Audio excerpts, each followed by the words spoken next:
Well, this is a bit of a surprise. I've been working all day trying to get the indicators to work and was completely convinced it was never going to work because I've used a different relay, different wiring pattern, and bloody hell it works. Watch this. Hazards. Oh, where's my hazard switch?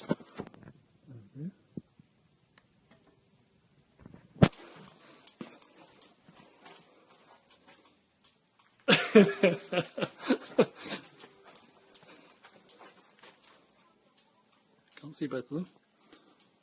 There you go. Turn hazards off. Try and actually video what I'm doing. It's all very temporary, the wiring, because I didn't think it was going to work.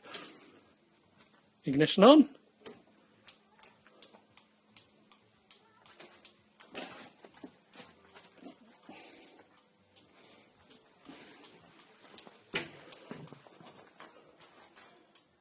Fantastic.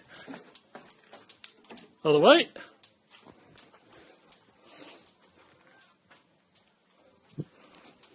The flashing lights of jubilation. I've got them the wrong way round, but that's okay. And even my little doofy I wired in works as my warning light. So that's bloody thrilling. I'm happy as a happy thing. Bye.